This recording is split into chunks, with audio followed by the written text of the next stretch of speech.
Hello friends, welcome to my channel VJVP collection. எல்லோரும் subscribe பண்ணிவிட்டு பாருங்கள் வீடியோவை. பாருங்கள், டெய்லி நான் மார்னிங் ரொட்டீன்னாவே ஸ்டவ் தான் காட்டுவேன். டெய்லி அதே காட்டுறாங்களேன்னு நினைக்காதீங்க.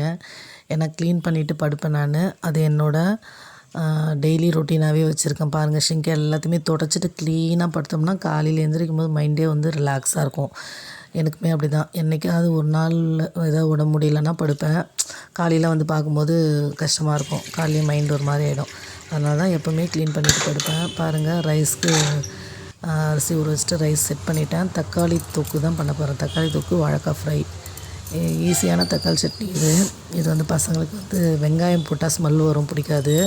அதனால் இஞ்சி தக்காளி அரைச்சிட்டு எண்ணெய் சீரகம் போட்டு தாளிச்சிட்டு இந்த அரைச்சி வச்ச விழுதை போட்டு மிக்ஸ் பண்ணணும்.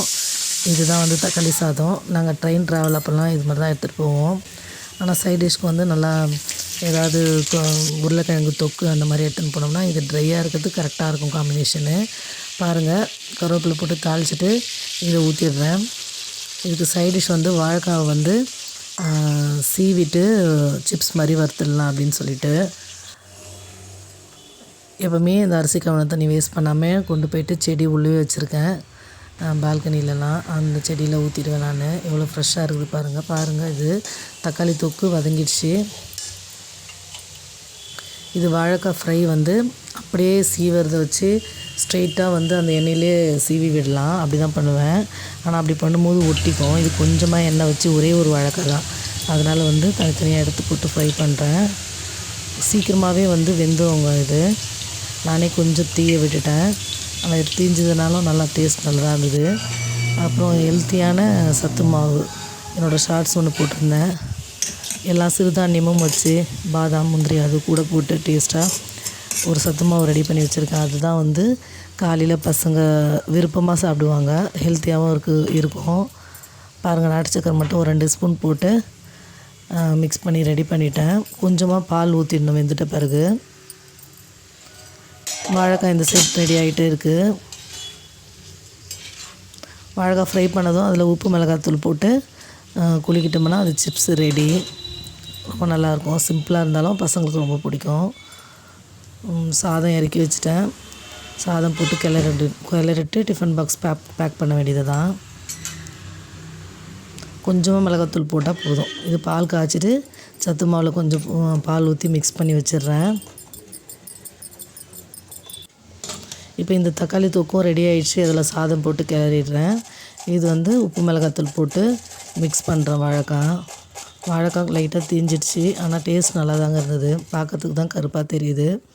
பாருங்கள், தக்காளி சாதம் வாழைக்காய் பசங்களுக்கு பேக் பண்ணிவிட்டு சத்து மாவும் கொஞ்சம் ஆற வச்சுட்டு ஒரு கிணத்துல ஊற்றி பசங்களுக்கு கொடுத்துட்டோம்னா குடிச்சிடுவாங்க.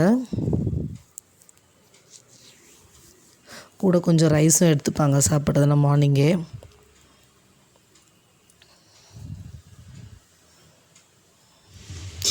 டெய்லி தோசை அந்த மாதிரிலாம் சாப்பிட்றத விட இது கொஞ்சம் குளிர்காலம் மழைன்றதுனால இந்த மாதிரி சத்து மாவு கஞ்சிலாம் குடிக்கும்போது நல்லாயிருக்கும். பேக் பண்ணி வச்சுட்டேன். பால் ரெடி ஆகிடுச்சு. எல்லாத்தையுமே இதுக்கப்புறம் எல்லாத்தையும் பேக் பண்ணி வச்சுட்டு மீதி இருக்கிற சாதம்லாம் எடுத்து வச்சுட்டு எல்லாத்தையும் துடைச்சிட வேண்டியது தான். ஸ்டவ்லாம் நீட்டாக துடைச்சி வச்சுருவேன். மார்னிங் ரொட்டீன் காட்டும் போதே நான் அப்படி தான் காட்டுவேன். பாருங்கள், கிணத்துல ஊற்றி கிட்ஸுக்கு கொடுத்து சாப்பிட வச்சுட்டேன். மீதி இருக்க சாப்பாடு இது வாழைக்காய் ஃப்ரை, சத்து மாவு எங்களுக்கு. பால் காயுது காஃபி போட்டு குடிக்கிறதுக்காக. பால் காய்ஞ்ச உடனே காஃபி போட்டுப்பேன் நான் மட்டும். பாருங்கள், திரும்ப ஸ்டவ்லாம் நீட்டாக க்ளீன் பண்ணிவிட்டு வச்சாச்சு. வாங்க, என் கூட சேர்ந்து காஃபி குடிங்க. ஓகே ஃப்ரெண்ட்ஸ், இந்த வீடியோ பிடிச்சிருந்தா லைக் பண்ணுங்கள், சப்ஸ்கிரைப் பண்ணுங்கள், ஷேர் பண்ணுங்கள். தேங்க்யூ.